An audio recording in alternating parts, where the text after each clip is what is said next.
Things do you think are holding people back? Who is it? Who's holding people back right now? I think the first one, me and you know who it usually is. I mean, honestly, if you ask me, a lot of it is me, myself, and I. You know, right? Me, myself, I. And this was not scripted. We're going off the cuff because that's just how we do it. And that was exactly what I was like. My first response is, who's holding me back? Right.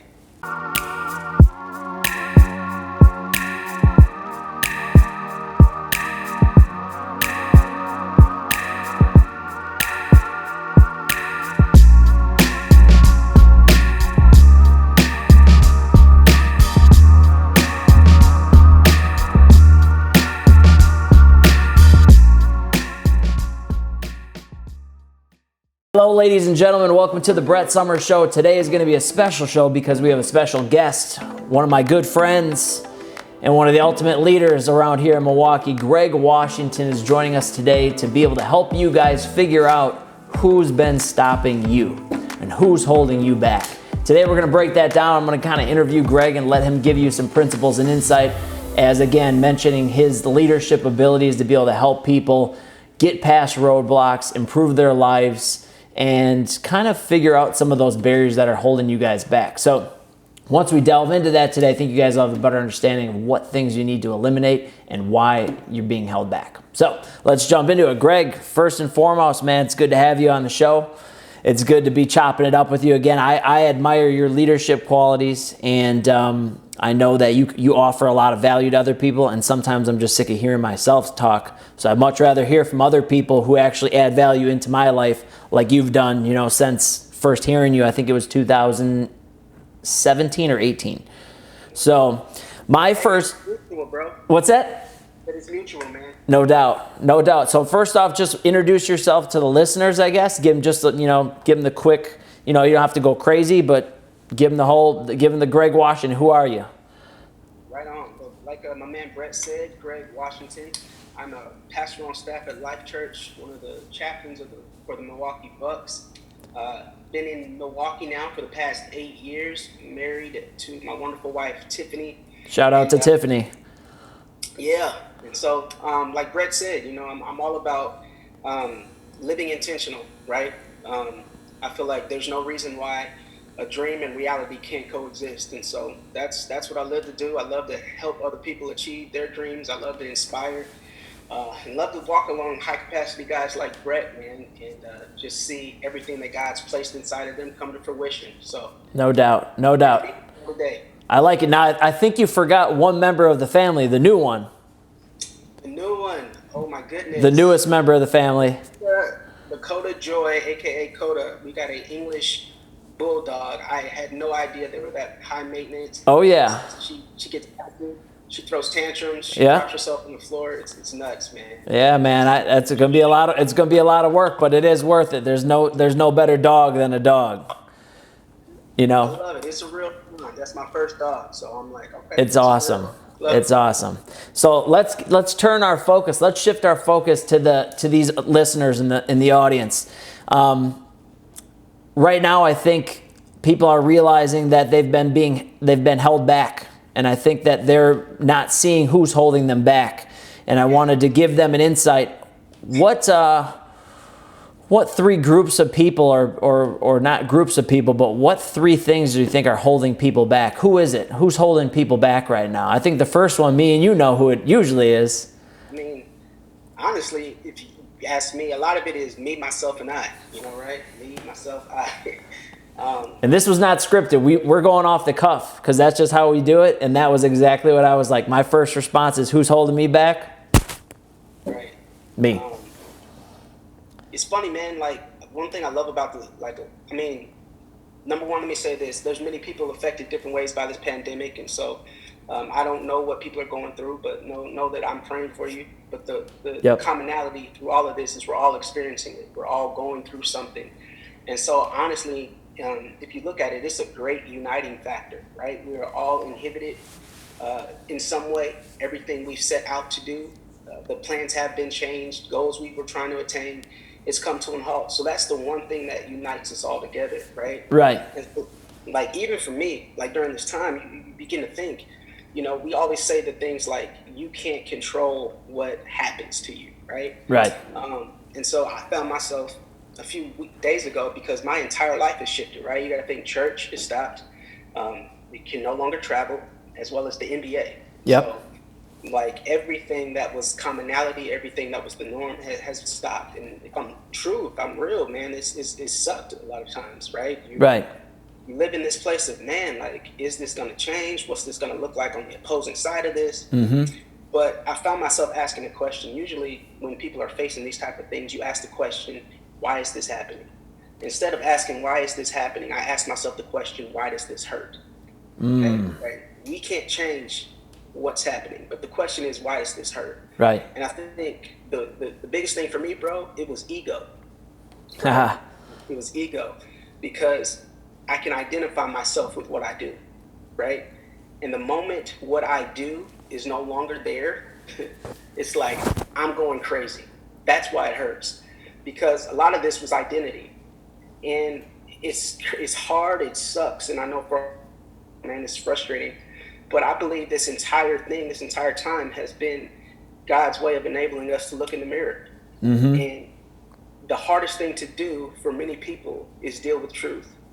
And many times, in order to avoid truth, what do? Stay busy. Stay busy. I'm moving, I'm going. And why? Because if I'm not isolated, if I'm not stagnant, I don't have to deal with the reality. But the true essence of what wellness is, or transformation, or what it is to evolve, is to deal with the truth in our lives. Right. And so I've embraced this time of discomfort. I've embraced it as an opportunity to evolve in such a way to let me deal with my truth. The truth that I can mask behind being an NBA chaplain or a pastor, or the subtle insecurities that do exist inside all of us, right? Right. And so it's this is I guess it's two different things to two different people, right? This can either be a stepping stone or it can be a stumbling block. Yep.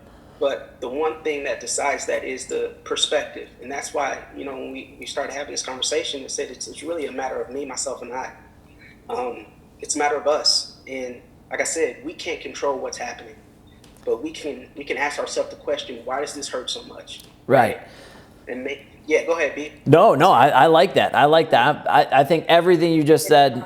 For a while, bro, so you gotta. Yeah, no, I think everything you just said hit it right on the head. I think the ego thing, same thing for me. My first reaction is, what lesson? Like, anytime something hard, my principle is, what lesson is there? What lesson is there?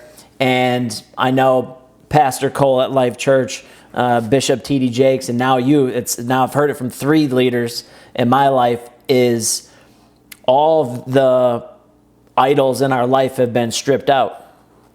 So when all of your idols, like sports was the first thing to go. Now you can't watch the game, basketball. And again, Greg is the chaplain for the Milwaukee Bucks. You've worked with Marquette, the basketball and Marquette players, and that's your passion, not only as an encourager, but against a man of faith trying to speak life into these guys. And now that's stripped, even that stuff stripped. Or even as a pastor, now you have no audience, so for the pastors who are preaching to the audience, it got real hard. But for the people that's just what you do. So all these idols get stripped away, all that busyness that keeps you going, and it masks areas of your life where you're not improving, where you're not growing. So my first thing is like, man, my leadership and my daily schedule and just some of my belief systems were messed up for a long time. Maybe turning inward rather than when I'm at my best, I'm thinking about other people. Like this show, how do we uncover some of these truths for these people out here to give them some value? Now, we're probably not going to get a lot of gym membership signups off of this. We're probably not going to make $1 million off of this, but we're going to open up people's minds. So again, it's not about us. It's about the audience. So absolutely. From your perspective, again, you had that, that opportunity to step back and say, man, I need to look at myself.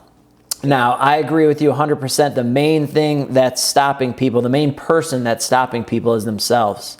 Yeah. So what strategies or tactics would you give them while they are right now having all of this free time on their hands to look themselves in the mirror?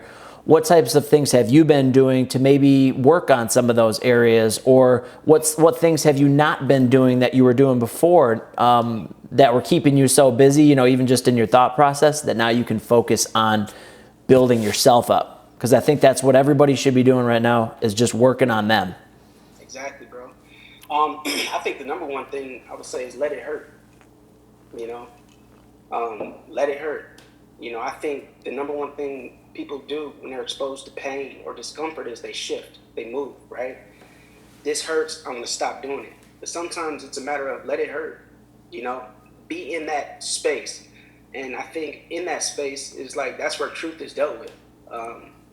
And you gotta think, just because it hurts doesn't mean you're not moving forward, because sometimes it's within that pain that we're actually propelling ourselves forward, right? I mean, Right. the essence of life and what we do, it can't be all predicated on comfort. Mm-hmm. So I would say let it hurt.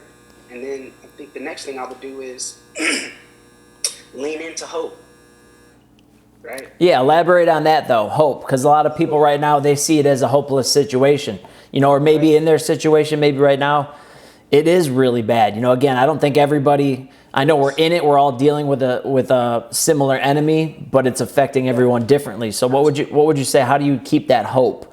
Absolutely. Well, you know, for me personally, and I know you as well as a man of faith, man, it's bigger than me, right? Like, for me, it was identity. So if I identify myself as an NBA chaplain or as a pastor, when I'm no longer able to do those things, I'm crushed. But, you know, before I was an NBA pastor, before I was any of that, I was God's child.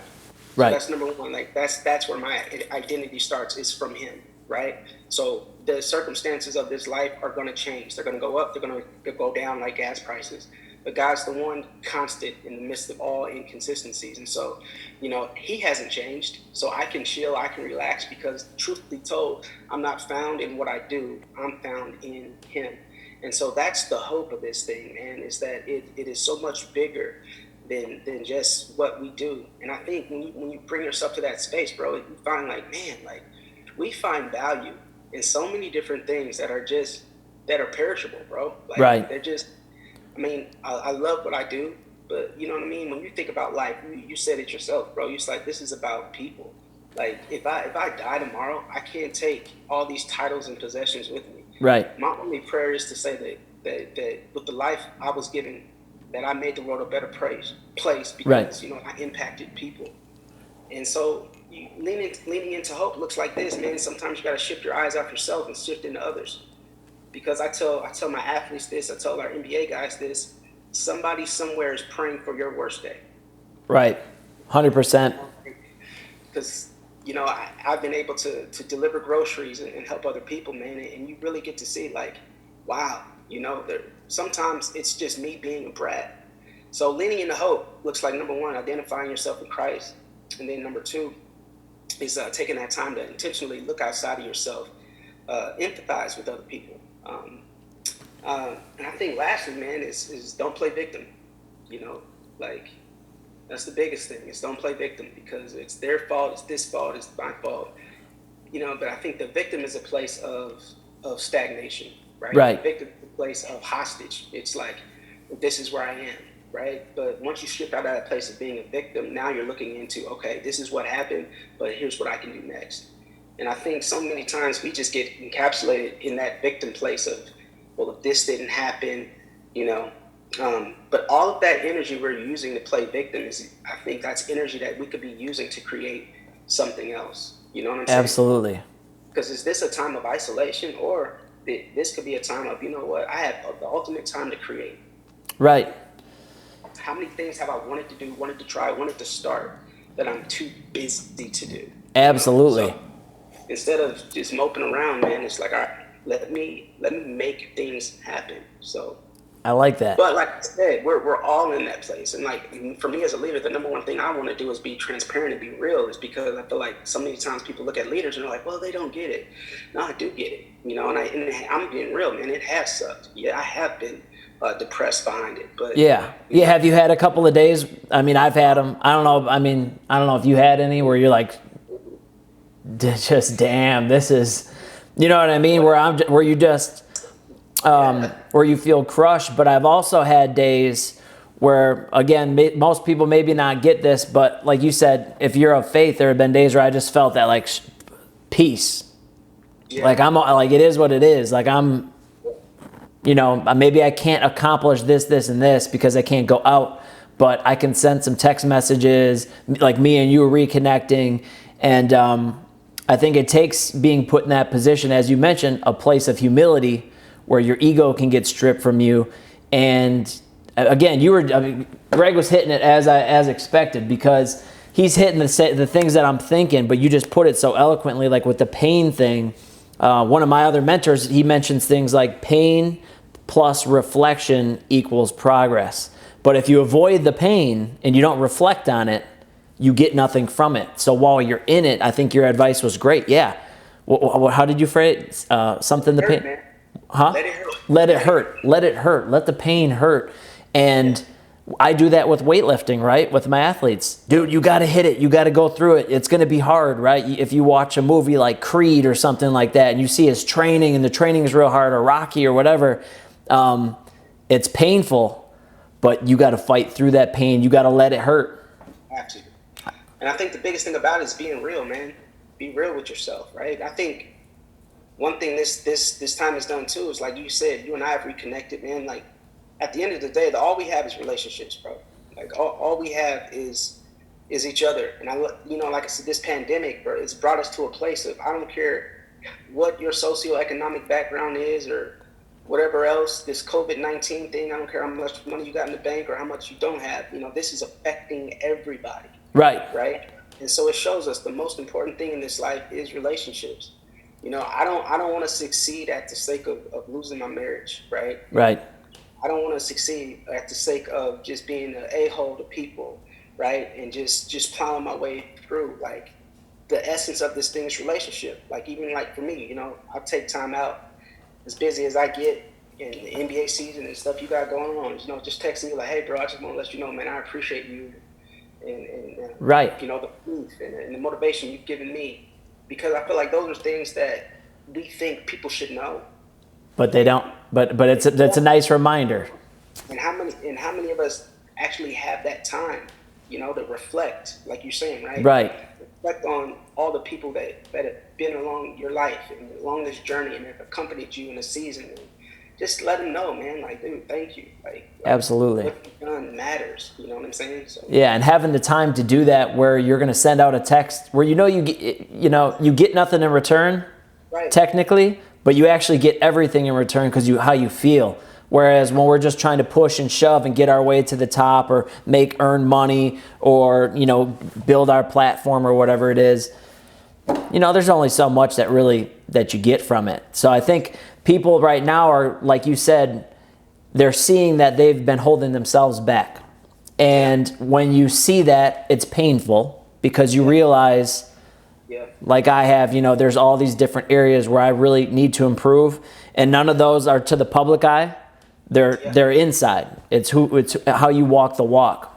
And I think I think you hit it right on the head.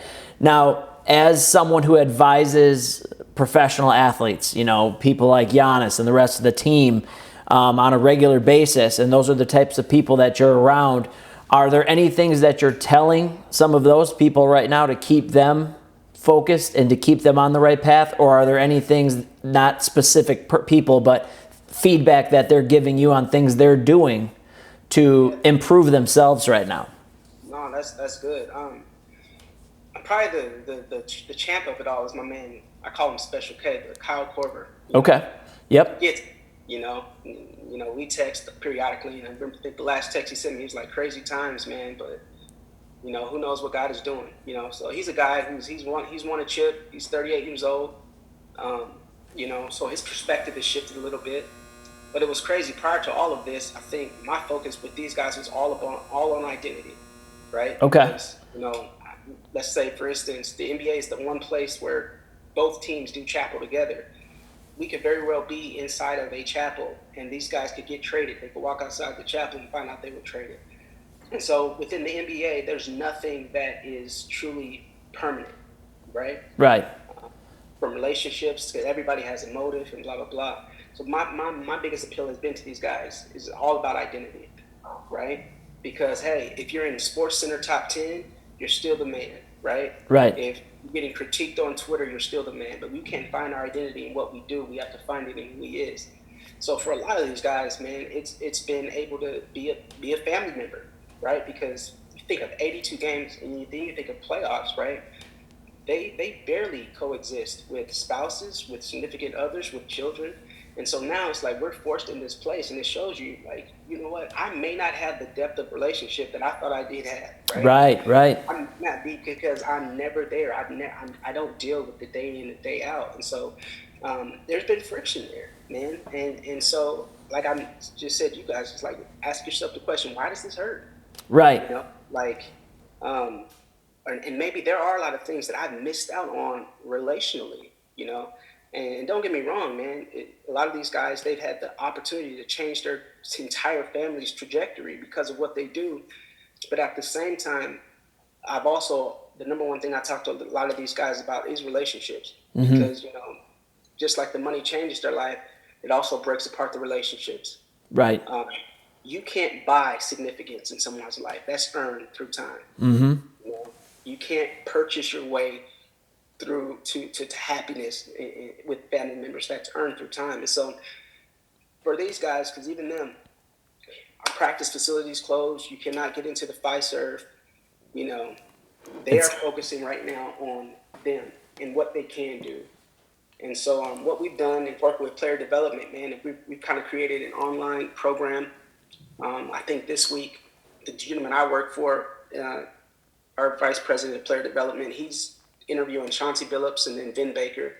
And then next week, you know, myself and the other chaplain, we talking. But we're just creating outlets like this to talk about this stuff because this is what these guys are facing, you know, and their number one outlet is gone. Right. So they're in that place, man, of letting it hurt. Marcus Howard, I was just connecting with him, you know, like he's a senior. His whole tournament run was just in the blink of an eye. It was gone. It's a wrap. You know, yeah. I think one of the coolest things was, you know, I was with him and he was with him cleaning out his locker and, you know, just seeing the emotion that he was overcome with because it was all you worked for. It's just like that. It's gone. And so it's just a time, like you said, Brett, it's a time of reflection. It's a time of transformation, but it's a time of perspective shift, right? Mm-hmm. And I think the best thing we can do is say, you know, we got out of this time and we got better. But allow yourself to go along the process. You know, I think a lot of times also people are beating themselves up. Yep, I've been there. Right? Yep. Like I feel like, because I'm having a depressed day that I'm not moving forward. No, like the essence of change, the first place you have to deal with is truth, right? Right. I mean, you go to addiction class, right? The first thing you got to do is be honest, take responsibility. Right. You know, okay, today's a depressed day. Mm-hmm. But instead of avoiding it, I'm going to look into this. I want to look into what am I feeling? Why am I feeling this way? You know, and maybe there's a deeper meaning.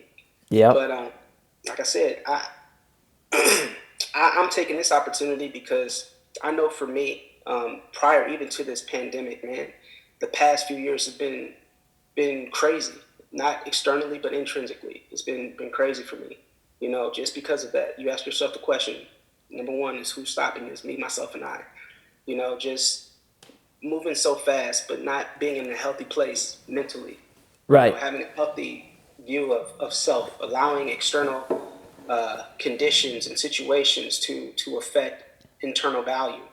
And that's just been the journey I've been on. And so it was like for me, then this pandemic, I'm like, oh, you gotta be kidding me. This is it. But I don't know, man. I think sometimes God will let you hit rock bottom just to show you he is the rock at the bottom, you know? Yeah. Yeah. I think, I mean, again, you've hit it on the head so many different times. I mean, I think I said that the other day. I said, you know, you'll never thank God for the good times like you really mean it until you felt the bad times.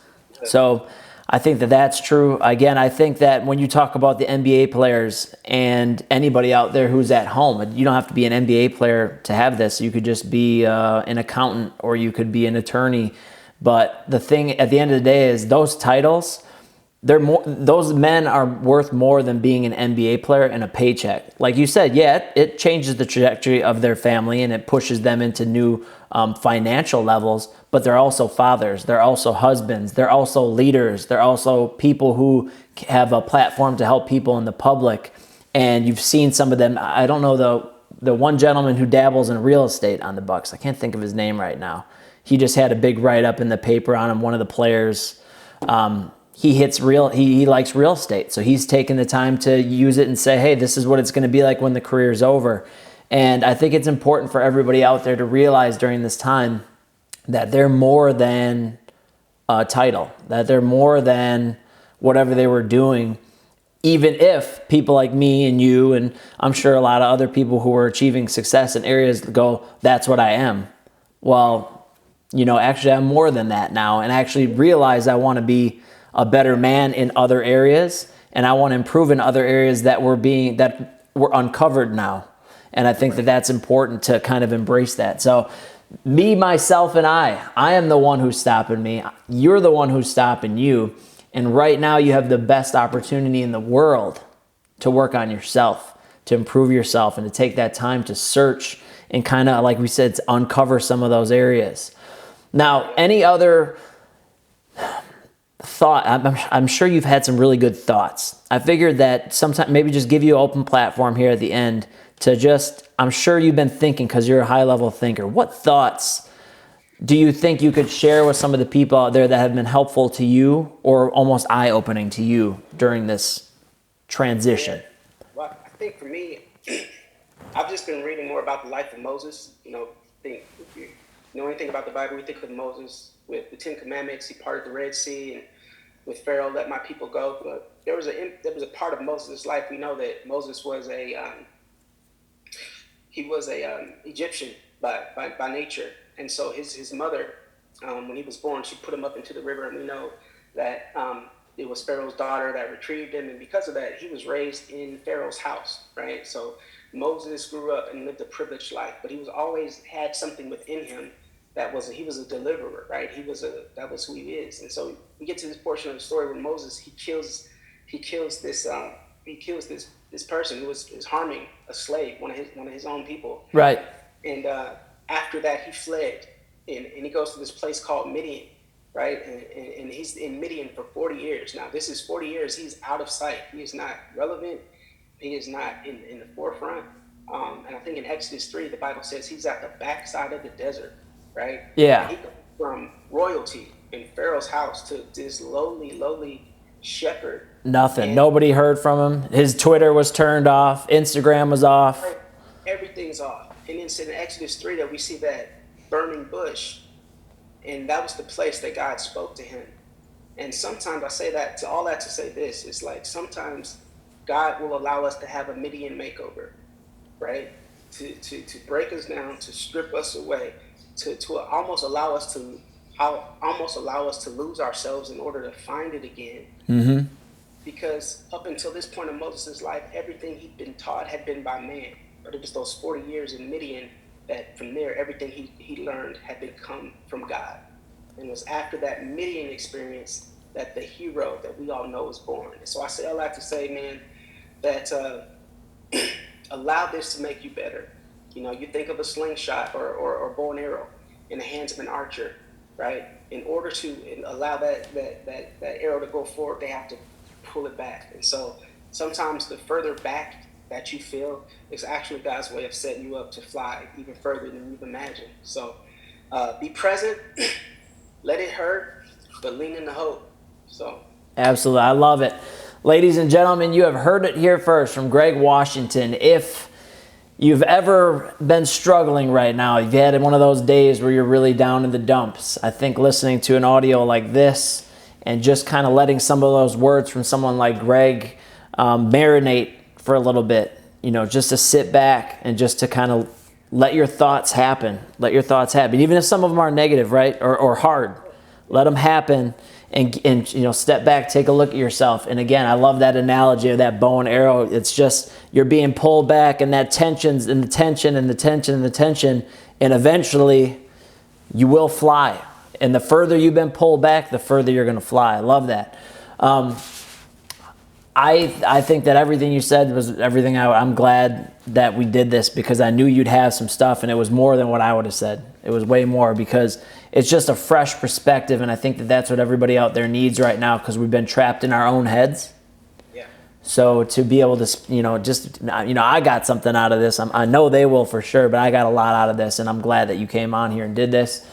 I'm glad you're doing this, man. This is great. Yeah, absolutely. Just spreading some thinking out there to people that's a little bit more above just the superficial stuff, right? I mean, anybody can talk about the 3 ways to have a good day, but I think really right now everybody's going through a serious time. Sometimes it's nice to get deep, uncover some of that emotion that everybody's going through.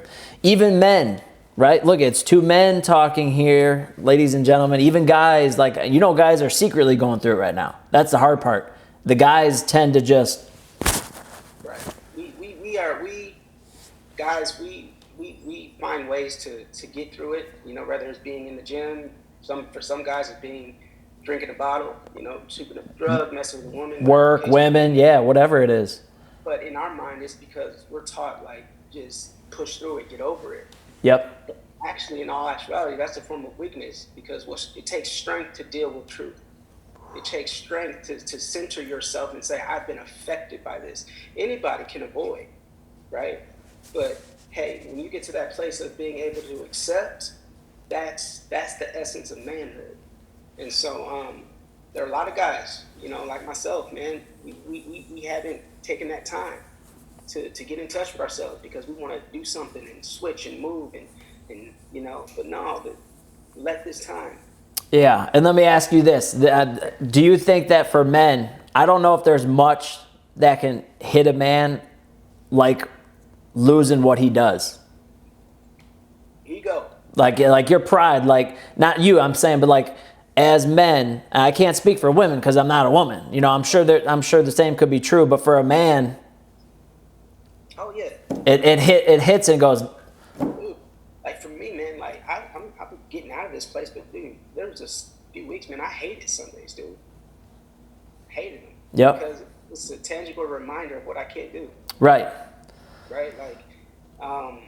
And it's just as men, we love to be known as hard workers. We love to. That's our nature. That's what God created us to be, protectors and be providers. But before our job, we were His son. Right.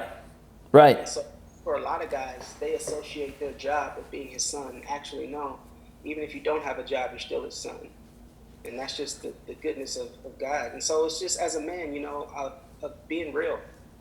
I don't think men realize and this is no slight towards women or anything, but I just don't think men realize the strength and vulnerability. Right. Yeah, I think it's that, and then I think unfortunately because men try and be so hard, a lot of times they're pretty opposed to talking about faith because they look at that, I don't need that, you know what I'm saying? So when something happens like this and then they're stripped of that, you and I, we realize, hey, you can fall back on faith, but really faith should have been at the forefront. But what if you don't have faith to fall back on? That's where I feel like men are susceptible to really going downhill because, when your pride's been hit that hard, that's when all of a sudden, domestic abuse goes and substance abuse. They start to go for the addiction or they start to go for the distraction rather than, like you said, the first advice is to look inside. And fix yourself and to improve. My encouragement would be to any guy or gal or anybody, you gotta find people to talk to.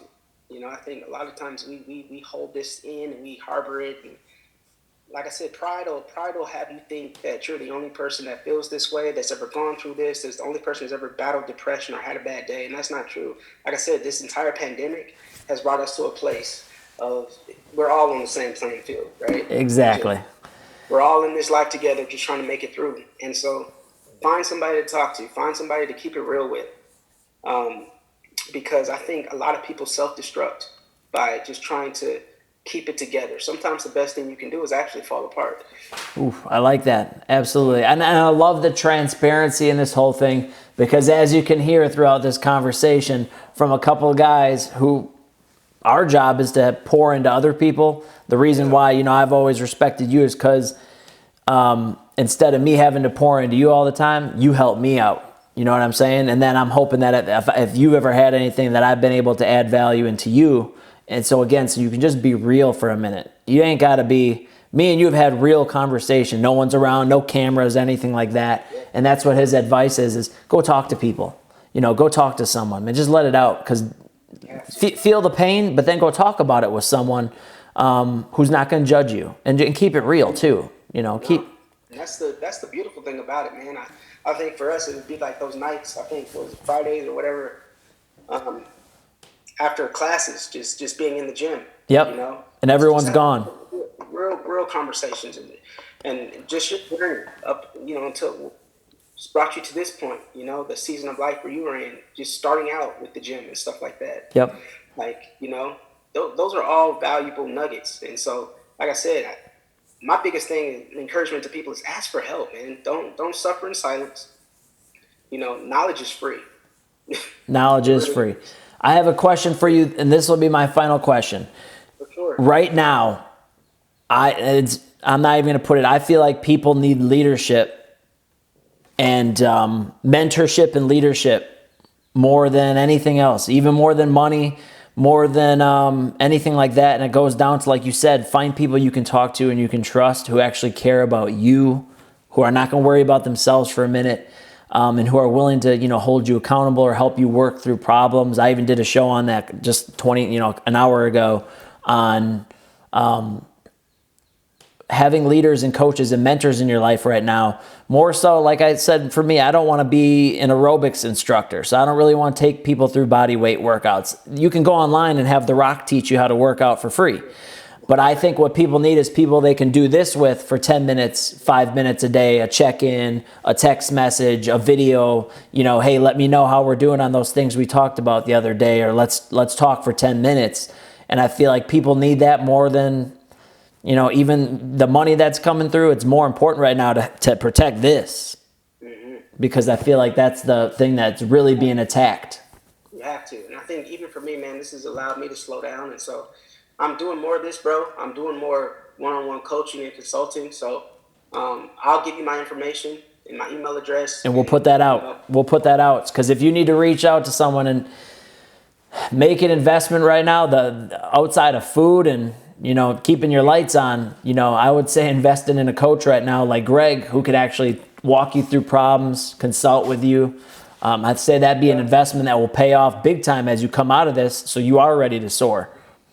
And even for me, man, this is slowed me down enough to do this. To invest in someone, to help them, to guide them. You know, you don't need to be on stage in front of thousands to make a difference. And No, but this audio will make a difference, and I'm glad we were able to be privileged enough to have you on this show and be able to have your time. So again, thank you for joining us today, because, you know, having a guest like you, I know you got a lot of stuff. I'm sure the responsibilities are still stacked high, but for you to be able to take a minute out and help people out there, the audience out there who might need some, you know, encouragement, some wise words, and some self-reflection, I think it was really important. So I'm glad we got to do it, and, you know, make sure you guys share this one if you guys hear this and it helps you out. We'll see you guys soon.